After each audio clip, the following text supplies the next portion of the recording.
I'm 91 years old now. When people look at me, they see an old man with slow steps, wrinkled hands, and tired eyes. But inside this old body is a lifetime of memories. I have loved deeply. I have buried people I thought I could never live without. I have watched the world change so much that sometimes I feel like I was born on another planet. And today, I want to tell you something important. If you are afraid to live alone, please don't rush into a nursing home just because you feel lonely. Do this instead, because loneliness is not always solved by being surrounded by people. Sometimes the loneliest place in the world is a room full of strangers. I learned that lesson the hard way. After my wife Helen passed away, the house became painfully quiet. We had lived in that little white home for 58 years. Every corner held her laughter. Every drawer still smelled faintly of her perfume. Even the kitchen felt alive with memories. I could still hear the sound of her humming while washing dishes. Then suddenly nothing. No footsteps. No voice. No good morning. Just silence. At first, people visited often. My children called every day. Neighbors brought casseroles. Church friends checked on me. But life moves fast for younger people. Weeks turned into months, and eventually the phone rang less and less. One evening, I sat alone in my recliner staring at the television without even knowing what was playing. The room felt darker than usual. The silence pressed against my chest like a heavy stone. That was the first night I became truly afraid. Not afraid of dying. Afraid of living alone. You see, there's something nobody tells you about aging. It's not the wrinkles that hurt. It's not the aching knees or the medicine bottles lined up beside your bed. It's the feeling that the world no longer needs you. That feeling can destroy a person slowly. One afternoon, my daughter came over with tears in her eyes. She sat beside me at the kitchen table and held my hand. "Dad," she whispered, "maybe it's time to think about a nursing home." I didn't answer immediately. I just looked around the kitchen. The old clock on the wall, Helen's favorite curtains. The coffee mug she bought me in 1987. My whole life was sitting in that room, and suddenly, I felt like people were asking me to leave my own soul behind. But deep inside, I understood why my daughter was worried. I had stopped eating properly. I barely slept. Some mornings I stayed in pajamas until evening. I had become a ghost inside my own home. Fear changes people, especially old people. At night, every little sound became terrifying. A creak in the hallway, wind against the windows, a shadow near the bedroom door. Sometimes I would wake up at 2 a.m. with my heart racing, convinced something terrible was about to happen. That's when many elderly people make emotional decisions. They think, if I move somewhere with people around me, the fear will disappear. But fear follows you wherever you go if you don't heal the loneliness inside first. A week later, my daughter took me to visit a nursing home. The building was clean. The staff smiled politely. Everything smelled like soap and medicine. In the hallway, I saw old men sitting silently in wheelchairs staring at televisions mounted high on walls. Some women sat near windows waiting for visitors who probably weren't coming. One old man reached for my hand as I walked past him. His eyes looked empty. Not angry, not sad, just forgotten. And in that moment, something inside me broke. I leaned toward him and asked softly, "How long have you been here?" He looked at me for a few seconds before answering. "I don't remember." Those words haunted me all night. I don't remember. I went home and sat in darkness for hours. Then something happened that changed my life. Around midnight, I found one of Helen's old journals tucked inside a cabinet drawer. I had never read it before. My hands shook as I opened it. Most of the pages were simple little notes about daily life. Groceries, birthdays, recipes. Then I found a sentence underlined 3 times. Growing old is not about staying alive. It's about staying connected. I must have read that sentence 20 times. Suddenly, I realized something important. The problem was not that I lived alone. The problem was that I had disconnected from life itself. After Helen died, I stopped participating in the world. I stopped talking to neighbors. I stopped going to church breakfasts. I stopped sitting outside. I stopped answering invitations. I had slowly built my own prison.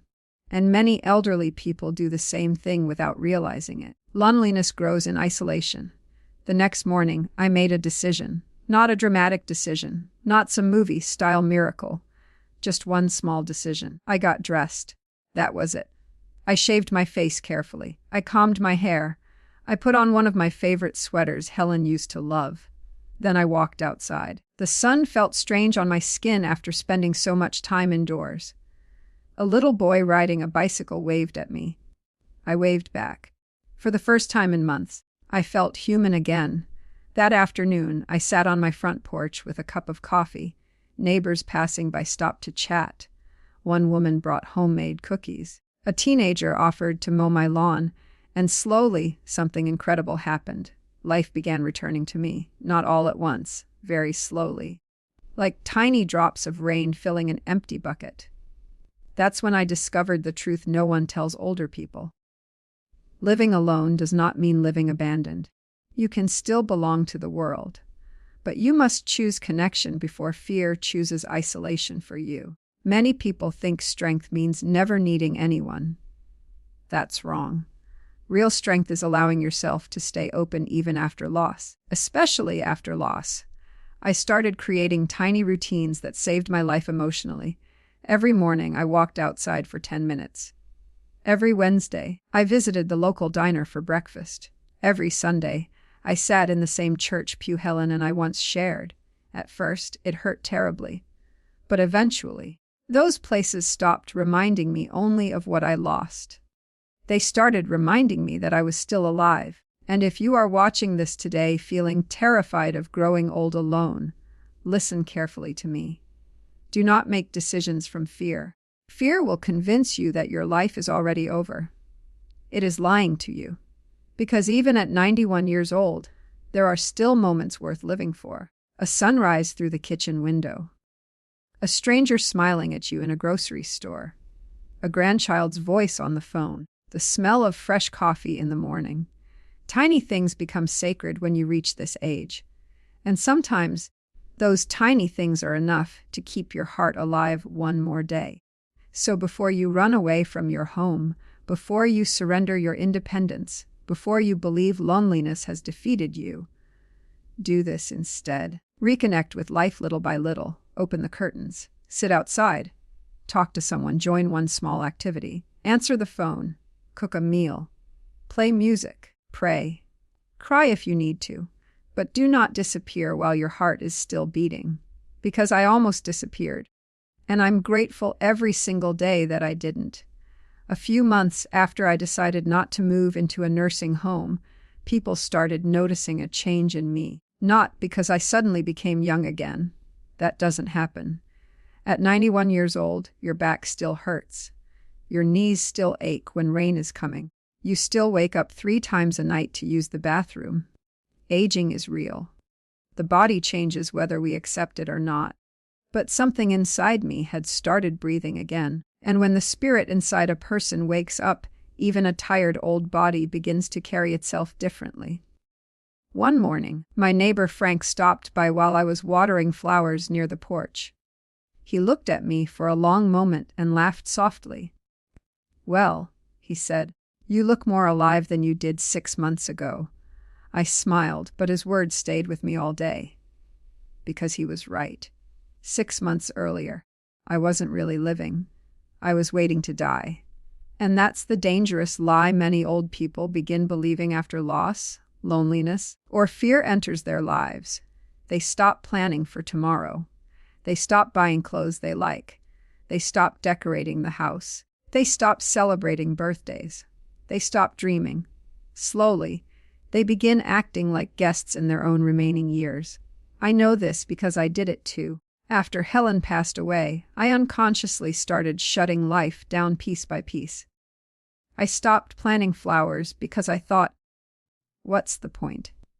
I stopped fixing little things around the house because I assumed I wouldn't be there much longer anyway. I even stopped cooking real meals. Can you imagine that? For over 50 years, Helen and I sat together every evening at the dinner table. Real meals, real conversations. Even during hard times, we protected that habit. Then suddenly, after she was gone, I started eating crackers for dinner. Sometimes cereal. Sometimes nothing at all. Not because I couldn't cook. Because somewhere deep inside, I had stopped believing I was worth caring for. Loneliness does that to older people. It convinces you that your own life no longer deserves effort. That is one of the darkest emotional traps of aging. And sadly, many families don't see it happening. Older people often hide their sadness very well. We smile during phone calls. We say, "I'm fine." We don't want to become burdens.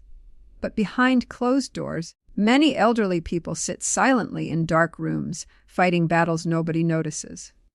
I remember one particular evening that changed my thinking forever. It was raining heavily outside, the kind of rain that makes the entire world feel gray and tired. I was sitting alone at the kitchen table staring at an old photograph of Helen. In the picture, she was laughing while holding a pie she had burned by accident. Flour was all over her face. We laughed so hard that day we cried. I stared at that photo for nearly an hour. Then suddenly, without warning, I broke down. Not the quiet kind of crying. I mean deep, painful crying. The kind that shakes your whole body. I cried for my wife. I cried for my loneliness. I cried because I was afraid the world had moved on without me. And then something unexpected happened. I heard Helen's voice in my memory so clearly it startled me. She used to say something whenever life became difficult. "Don't bury yourself before God buries you." I sat there frozen. Then I looked around the room. And for the first time, I noticed what I had done to my own home. Curtains closed. Dust everywhere. Unopened mail stacked on counters. Dead flowers sitting near the window. The house looked exactly how I felt inside. Neglected, abandoned, hopeless. That night, at nearly midnight, I did something small but powerful. I opened every curtain in the house. Moonlight filled the rooms instantly. And I don't know why, but standing there in that pale light, I suddenly understood something. Aging is not only physical, it is emotional. And when elderly people lose emotional purpose, they begin disappearing long before death arrives. The next morning, I made another decision. I would start caring for myself again, even if I didn't feel motivated. Especially when I didn't feel motivated. That sentence may sound simple to younger people, but older adults understand how difficult that can become. Because after enough grief, effort feels exhausting. But I started anyway. I cleaned the kitchen, then one bedroom, then the porch. Little by little, the house became alive again. And strangely enough, as the house changed, so did I. That's when I learned another important truth. Your environment affects your spirit more than you realize. If you sit all day in darkness, your thoughts become darker. If you isolate yourself completely, fear becomes louder. If every room around you feels abandoned, eventually your heart starts feeling abandoned too. So I started rebuilding small forms of joy. Nothing dramatic, just simple things. I began making my bed every morning. I started playing old music while drinking coffee. I cooked proper meals again, even if I ate alone, especially if I ate alone, because I finally understood something painful. If you stop treating yourself like someone worth caring for, eventually the world starts believing it too. One afternoon, I visited the grocery store for the first time in weeks. While reaching for a loaf of bread, I noticed an elderly woman standing nearby looking completely overwhelmed. She dropped a small bag of apples, and they rolled across the floor. People walked past her without stopping. I bent down slowly and helped gather the apples. She smiled weakly and whispered, "Thank you." Then suddenly, tears filled her eyes. "I hate shopping alone," she said quietly. I understood immediately, because the hardest part of aging is not always physical weakness. It's emotional invisibility. When you grow older, people often stop truly seeing you. Cashiers rush you. Drivers get impatient. Conversations become shorter. The world becomes louder and faster while you become slower and quieter. And eventually, many elderly people begin believing they no longer matter. That belief is deadly. Not physically at first. Emotionally. Spiritually. Mentally. That woman and I ended up talking in the parking lot for nearly 40 minutes. Her husband had died 2 years earlier. Her children lived in other states.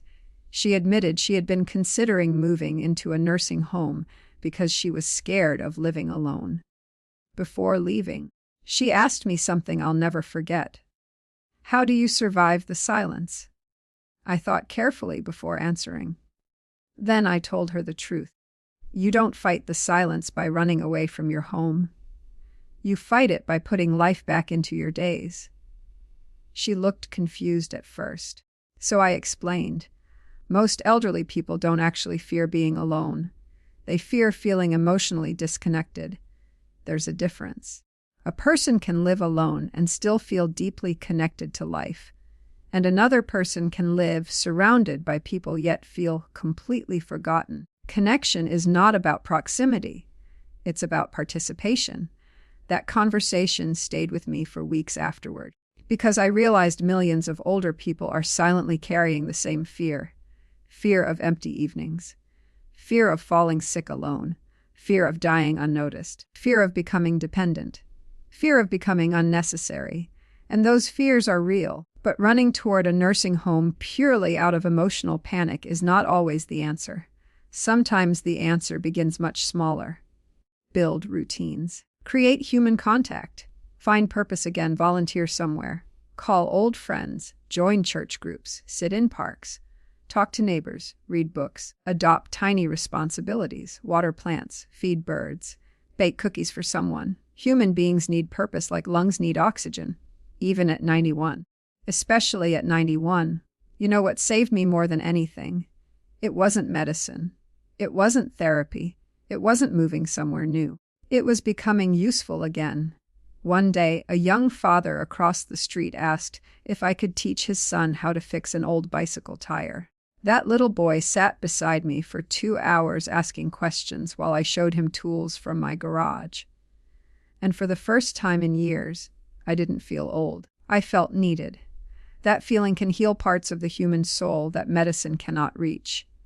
Older people carry wisdom the modern world desperately needs. Patience, perspectives, experience. But when elderly people isolate themselves completely, the world loses access to those gifts, and the elderly person loses access to meaning. So if you are sitting alone tonight, feeling afraid of aging, please hear me carefully. Your life is not over because someone you loved is gone. Your value did not disappear because wrinkles appeared on your face. And your home does not need to become a prison simply because silence moved in. Do not surrender your identity to fear. Instead, bring life back into your days one small piece at a time. Because sometimes survival is not about making huge changes. Sometimes survival is simply refusing to emotionally disappear. About a year after Helen passed away, something happened that completely changed the way I understood loneliness, aging, and what it truly means to grow old with dignity. It started with a phone call. I remember the exact moment because it was early morning.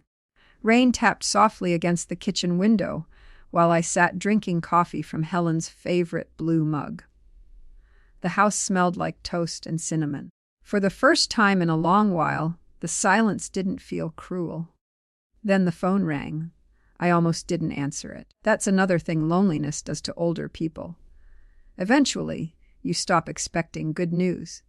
Every unexpected phone call feels dangerous. Your heart immediately thinks something bad has happened. But I answered anyway. A weak voice came through the line. "Is this Walter?" It took me a moment to recognize him. "Frank." "Yes," he whispered. My neighbor Frank sounded exhausted, fragile, broken. And then he said words I'll never forget. "I don't want to be alone today." There was something in his voice that terrified me. Not panic, not drama. Something worse. Hopelessness. I grabbed my coat immediately and walked across the street through cold morning rain. When Frank opened the door, I barely recognized him. His eyes looked hollow. His beard was unshaven. Empty food containers covered the kitchen counter. The television was on, but muted. That house didn't feel lived in. It felt surrendered.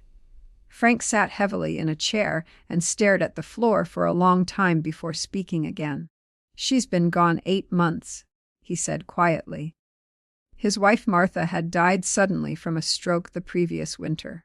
"I thought it would get easier," he whispered. "But every day gets heavier." I understood exactly what he meant, because grief changes over time. At first, grief feels loud. People visit, funerals happen, phones ring constantly. There's activity, support, movement. But eventually, the world returns to normal, except your world never does.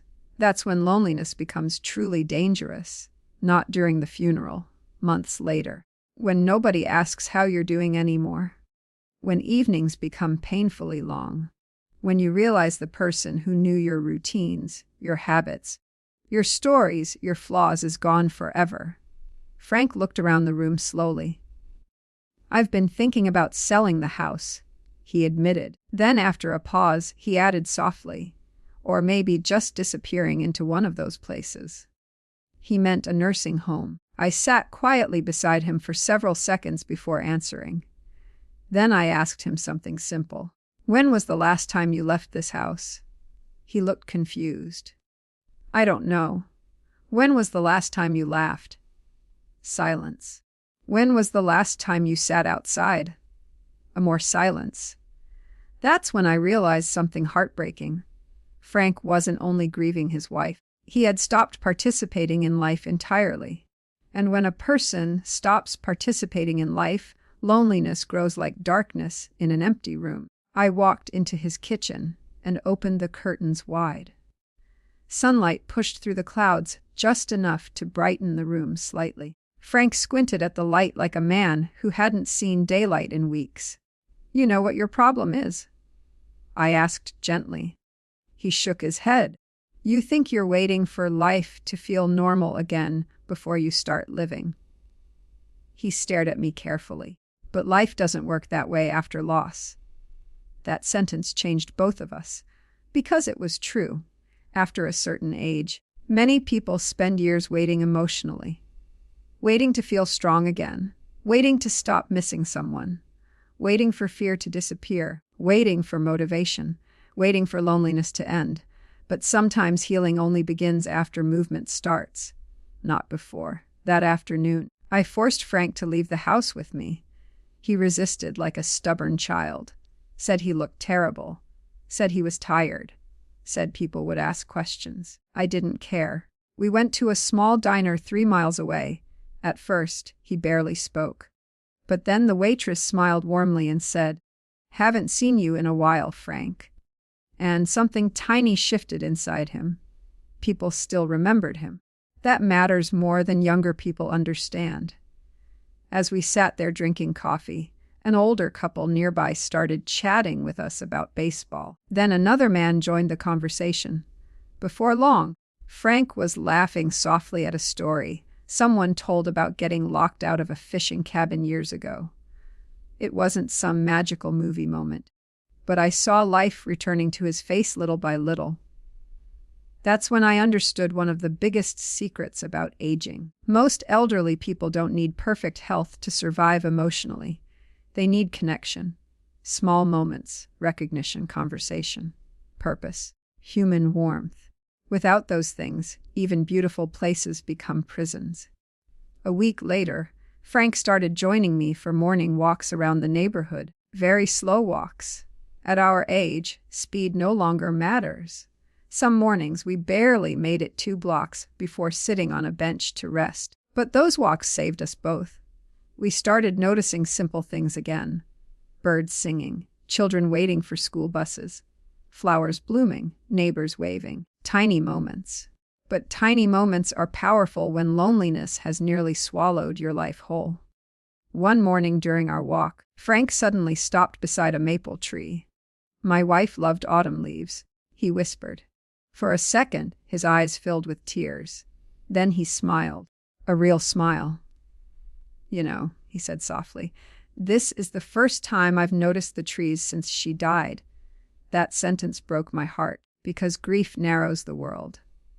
Pain makes people stop noticing beauty, and once beauty disappears from your awareness, life becomes unbearably heavy. That is why isolated elderly people often decline so quickly.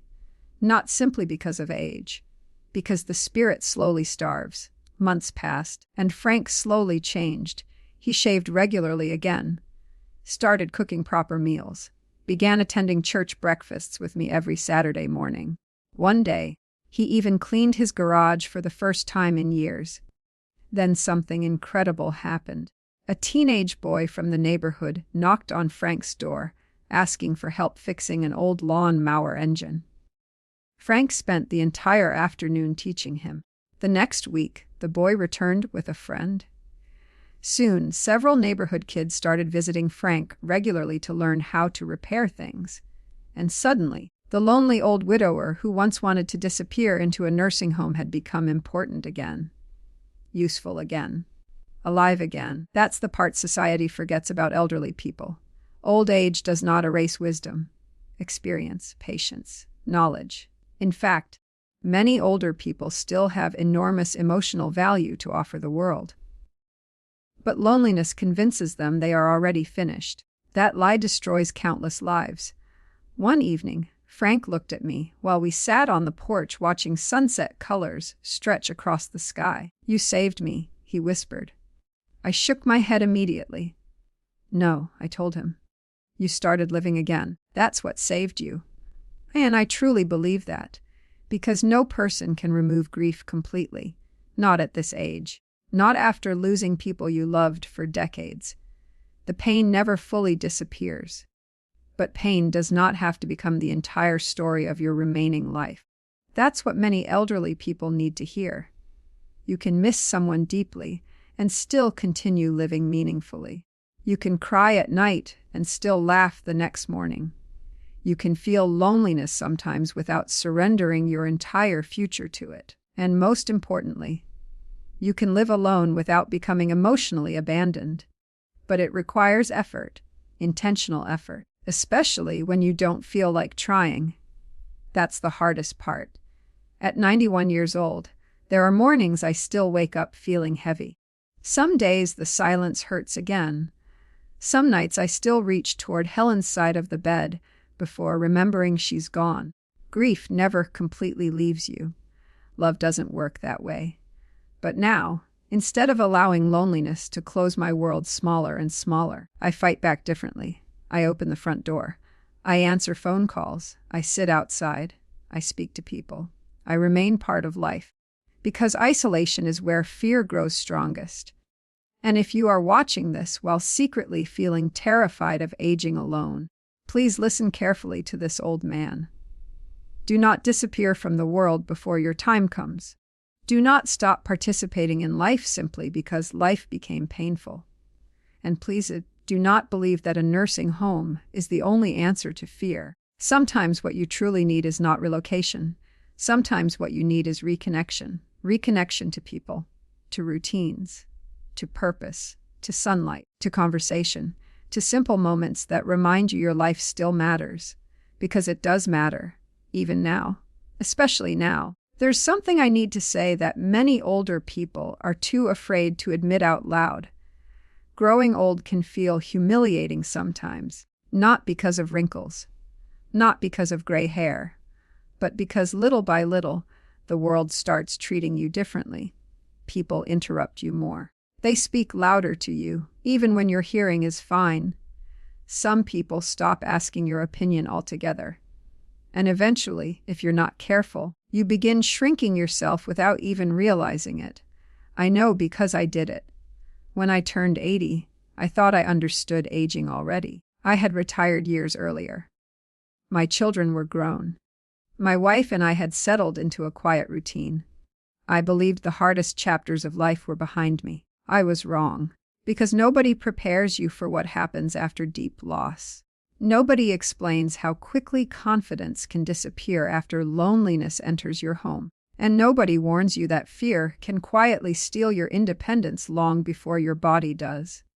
After Helen died, I started doubting myself constantly. Simple things suddenly felt overwhelming. Driving at night, going grocery shopping, walking into crowded places alone. Even answering the phone sometimes made me anxious. That shocked me because I had spent most of my life being strong. I worked 39 years at the same company.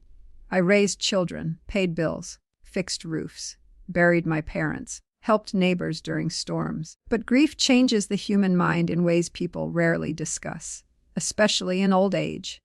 You become emotionally tired, and when emotional exhaustion combines with loneliness, even ordinary life can begin feeling impossible. One afternoon, I stood in the middle of a grocery store parking lot completely frozen. I couldn't remember where I parked my car. Now maybe younger people hear that and think it's a small thing. But when you're old and already scared about losing independence, moments like that feel terrifying. I remember gripping the shopping cart while panic rose in my chest. What if I'm losing my mind? That thought haunted me for weeks afterward. Fear started growing again. The same dangerous fear that pushes many elderly people into giving up their independence too quickly. And that's what people don't understand about aging. Sometimes older adults don't move into nursing homes because they physically need to. Sometimes they move because fear slowly convinces them they can no longer trust themselves. Fear is powerful, especially when you're alone. That evening, I sat quietly in my living room thinking about the future. The house suddenly felt too big again. Every staircase looked dangerous. Every sharp pain in my body felt like a warning sign. And for the first time in months, I seriously considered giving up my home. I imagined living somewhere safe, meals prepared for me, doctors nearby, people around constantly, no responsibilities, no risks. Honestly, it sounded comforting for a moment. But then something happened that changed my thinking forever. The next morning, my grandson Ethan came to visit. He was only 16 years old at the time, tall, energetic, always moving fast like young people do. He walked into my kitchen holding 2 bags of groceries and immediately noticed something was wrong. "What happened, Grandpa?" I tried brushing it off, but somehow the truth came pouring out. I told him about the parking lot, about the fear, about feeling old, about thinking maybe I couldn't handle life alone anymore. He listened quietly without interrupting. Then, he said something I will never forget for the rest of my life. "Grandpa, just because something feels hard doesn't mean your life is over." Simple words. But they hit me like lightning, because somewhere along the way, I had started confusing difficulty with defeat, and many older people do the exact same thing. The truth is, aging does make life harder. That's reality. Tasks take longer. Energy disappears faster. Memory changes sometimes. The body becomes less reliable. But harder does not automatically mean hopeless. That day, Ethan stayed for hours helping me organize things around the house. He labeled cabinets so I could find things easier. He programmed emergency contacts into my phone. He even created a simple checklist for medications and appointments. But the most important thing he gave me was not practical help. He gave me confidence back. He reminded me that needing support sometimes is not the same as surrendering your independence completely. That realization changed my life, because older people often think there are only 2 choices. I either struggle completely alone or give up everything. But there's a middle path many people forget exists. You can ask for help while still keeping your dignity. You can create support systems without abandoning your entire life. You can adapt without disappearing. That's exactly what I started doing. I stopped pretending I had to handle everything alone. And strangely enough, asking for small amounts of help actually made me stronger emotionally. My neighbor began driving me to doctor appointments occasionally. My daughter helped organize bills online. A church friend checked in every Thursday evening. And instead of making me feel weak, those connections made me feel safer. That's something pride often hides from older people. Human beings were never meant to survive completely alone. Not at 20. Not at 50. And certainly not at 91. One evening, while sitting on my porch, I noticed an elderly woman walking slowly with a cane across the street. I had seen her before but never spoken to her. She looked nervous, almost frightened. I walked over carefully and introduced myself. Her name was Eleanor. She had recently moved into the neighborhood after leaving a nursing facility. At first, I assumed she must have hated living there, but her story surprised me. It wasn't the place itself, she explained softly. It was what happened to me emotionally. I asked what she meant. She looked down at her hands for several seconds before answering. I stopped making decisions. That sentence stayed in my mind for days, because she explained something most people never talk about. Little by little, inside that facility, staff members made every decision for her. When to eat, when to sleep, when to take medicine, when to leave the room, when to participate in activities. And over time, she stopped trusting herself completely. I forgot who I was, she whispered. Now listen carefully, this is important. Nursing homes are not evil places. Some people truly need full-time medical care, and there is absolutely no shame in that. But moving into one purely because fear convinced you that you are no longer capable can sometimes damage the spirit deeply, especially if you still have the ability to live meaningfully with support. Eleanor told me something else that broke my heart. The scariest part wasn't aging, she said quietly. The scariest part was feeling invisible. Invisible. That word perfectly describes what many elderly people silently experience. They feel overlooked, rushed, unimportant, like society has already moved on without them.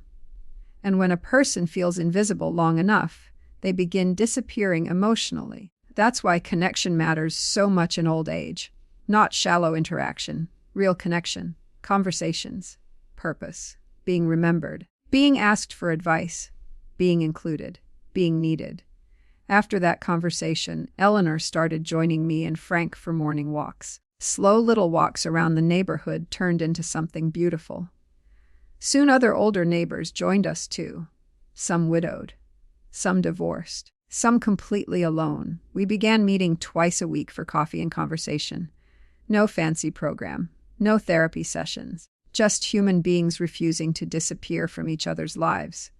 And honestly, those mornings became one of the greatest gifts of my old age.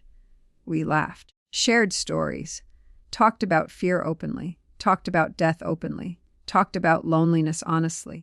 Younger people often avoid those conversations because they make them uncomfortable. But older people need those conversations desperately, because pretending fear doesn't exist only makes it stronger. One morning, Eleanor looked around our little group and smiled through tears. I thought my life was ending, she whispered. But maybe it's just changing.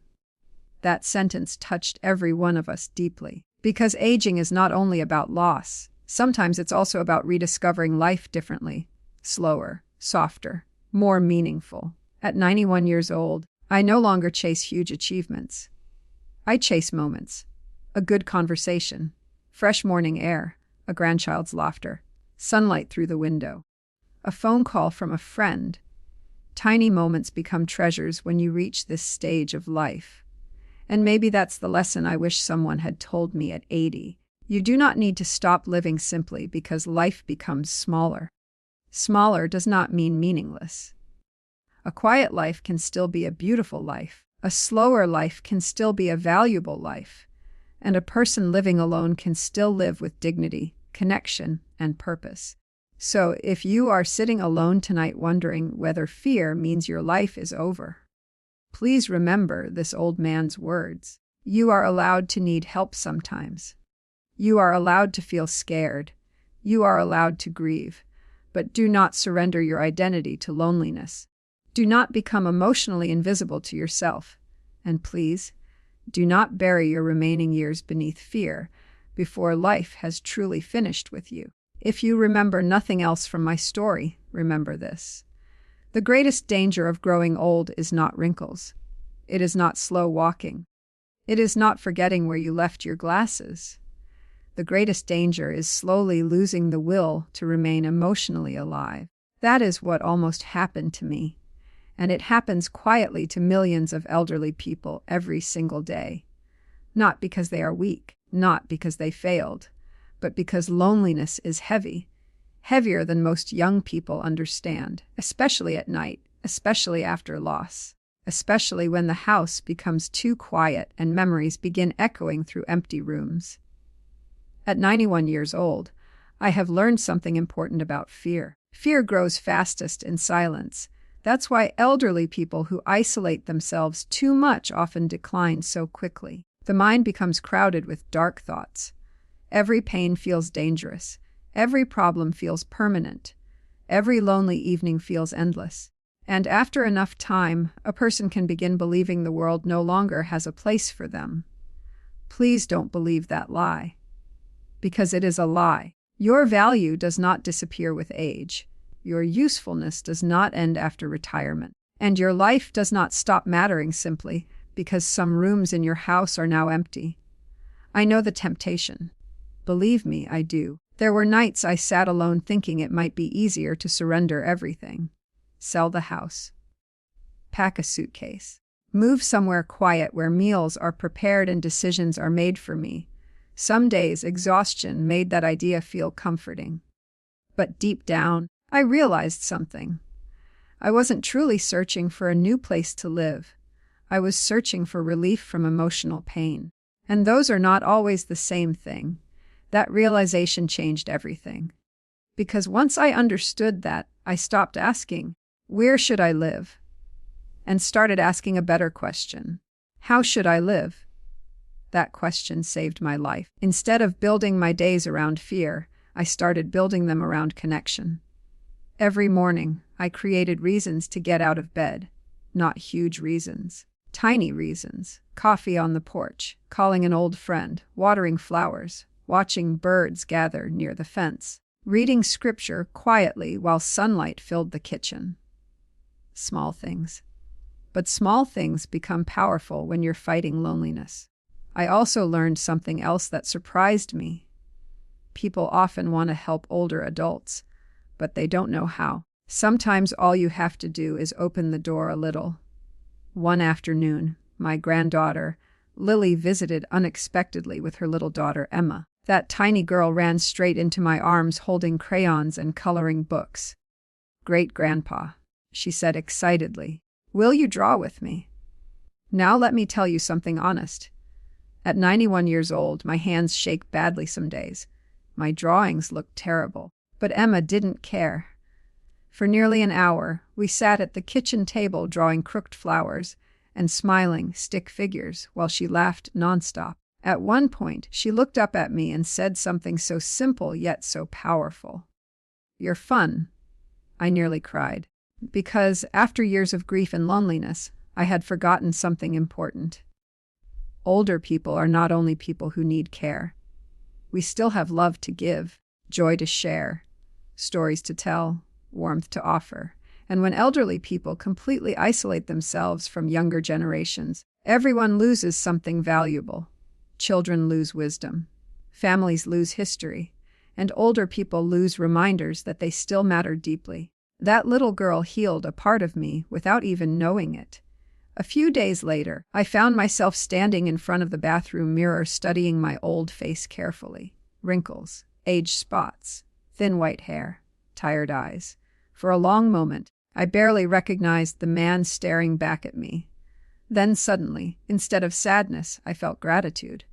Because every wrinkle carried a story. Every scar carried survival. Every gray hair represented years I was blessed to live. And I realized something beautiful. Aging is not proof that life is ending. It is proof that life happened. What a gift that is. Not everyone gets to grow old. Not everyone gets decades of memories. Not everyone gets grandchildren. Not everyone gets the privilege of sitting quietly at sunrise remembering people they loved deeply. Old age can be painful, but it can also be sacred. That's something modern society forgets.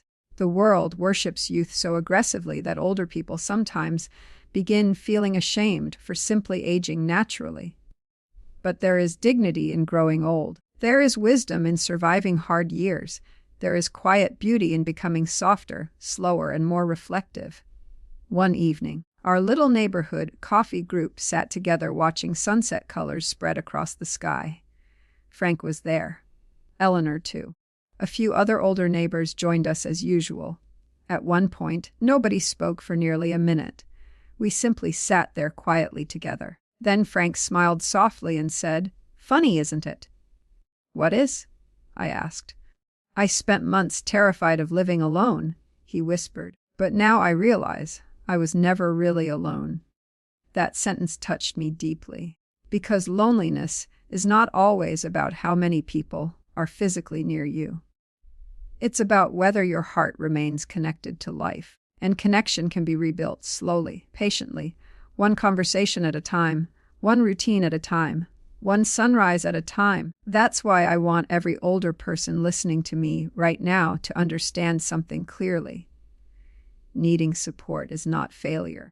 Feeling lonely is not weakness. And asking for help does not erase your dignity. But please, don't disappear emotionally before your time comes. Don't stop participating in life. Don't stop answering calls. Don't stop sitting outside. Don't stop sharing stories. Don't stop allowing yourself to matter. Because you still do matter, more than you know. And before you make a life-changing decision out of fear, before you give up your home, before you convince yourself that your best days are permanently behind you, try this first. Reconnect with the world around you. Open your curtains in the morning. Play music while making breakfast. Call someone you miss. Join a church group. Sit in the park. Talk to neighbors. Accept help when needed. Create routines. Laugh again without guilt. Cry when you need to. But stay emotionally present in your own life. That is the real fight. Not against aging, against emotional disappearance. At 91 years old, I can tell you honestly that life still holds meaningful moments even now. Yesterday morning, I watched sunlight fall across Helen's old garden while birds sang softly nearby. And for the first time in years, I didn't feel abandoned. I felt grateful. Grateful for love. Grateful for memory. Grateful for one more morning. And maybe that's what aging is truly about in the end. Not desperately trying to stay young forever, but learning how to remain open-hearted while life changes around you. So if you are afraid of living alone, hear this old man carefully. Do not let fear make your decisions for you, because fear will shrink your world until nothing remains. Instead, choose connection, choose purpose, choose small moments of life every single day, and most importantly, choose to keep your spirit alive for as long as your heart continues beating. Final conclusion. One day, the house became home again tonight. Before I finish speaking to you, I want to tell you about something that happened not long ago. It was late evening. The sky outside was turning orange and gold, and soft wind moved through the trees near my porch. I was sitting quietly in Helen's old rocking chair with a blanket over my knees, listening to birds settling into the night. Nothing dramatic happened. No miracle, no life-changing event, just silence. But this time the silence felt different. For a long moment, I closed my eyes and realized something that nearly brought tears to them. I was no longer afraid of being alone. That fear that once controlled my life had slowly lost its power. Not because my problems disappeared, not because grief ended, not because old age suddenly became easy. At 91 years old, life is still difficult sometimes. My body still hurts. Some nights still feel long. I still miss my wife every single day. And there are moments when loneliness quietly returns and sits beside me like an old shadow. But now, loneliness no longer owns me. That is the difference. Because somewhere along this journey, I stopped seeing myself as a man waiting for life to end and started seeing myself as a man who was still living, even now. Especially now. That change saved me. Modern society often speaks about aging like it's some kind of tragedy. People fear wrinkles, fear slowness, fear retirement, fear gray hair, fear silence. But after living more than 9 decades on this earth, I can tell you something honest. Aging itself is not the real tragedy. The real tragedy is when a person stops feeling connected to life while they are still alive. I've seen elderly people surrounded by nurses, televisions, activities, and crowded hallways who still felt completely invisible inside. And I've also seen older people living quietly alone in little homes filled with peace, purpose, friendships, routines, and dignity. The difference is not always the building. The difference is whether the spirit remains open. That's why I made this video. Not to tell every person to avoid nursing homes. Some people truly need medical support, and there is absolutely no shame in that. But too many older adults make life-changing decisions while emotionally exhausted, grieving, lonely, or afraid. And fear is a terrible place to make permanent decisions from. Fear whispers dangerous things. You can't do this anymore. You are becoming a burden. Your life is basically over. Nobody needs you now. But fear lies. It lied to me too. There was a time after Helen died when I truly believed my meaningful years were finished. I thought my story had already ended, and I was simply waiting for the final chapter to close. But I was wrong, because even in old age, life keeps offering small sacred moments if you remain open enough to receive them. A child laughing in your kitchen, coffee shared with a friend, a stranger smiling at you in a store, a morning walk under trees, a phone call from family, music from another room, sunlight touching the floor beside your chair. Tiny moments, beautiful moments, moments that remind you your heart is still alive. That's what helped me survive. Not pretending I was young again, not denying pain, not running away from grief, but learning how to continue living gently beside it. And maybe that's what true strength looks like in old age. Not becoming fearless, but continuing to love life even after loss has touched it deeply. I wish younger people understood how much older adults still carry inside them. We carry stories nobody remembers anymore. We carry entire generations inside our memories. We remember songs that disappeared decades ago. Wars, hard winters, cheap coffee diners, handwritten letters, dancing in kitchens, family road trips without phones. We carry entire worlds inside us. And yet many elderly people quietly begin believing they no longer matter simply because they move slower now. Please don't let that happen to you. Your value is not measured by speed, or productivity, or youth. Your value comes from your humanity, from your wisdom, from your love, from your presence. And even if you live alone right now, even if the evenings feel painfully quiet sometimes, even if fear keeps whispering to you at night, you are not finished yet. Life may have changed, but change does not mean meaningless. Different does not mean hopeless, and slower does not mean empty. At 91 years old, I have learned that peace does not come from escaping loneliness completely. Peace comes from learning how to remain connected to life despite it. That is the secret. Stay connected. Connected to people. Connected to purpose. Connected to routine.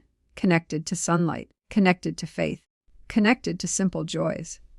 Connected to your own soul.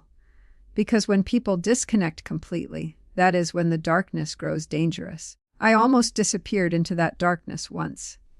There were days I stopped opening curtains, stopped answering calls, stopped caring for myself, stopped believing tomorrow mattered. And honestly, that frightened me more than death itself. But little by little, connection brought me back. A conversation, a walk, a cup of coffee with someone, a child's laughter, a neighbor waving from across the street. Tiny moments rebuilt my spirit piece by piece. And today, when I sit quietly in this old house, I no longer see emptiness.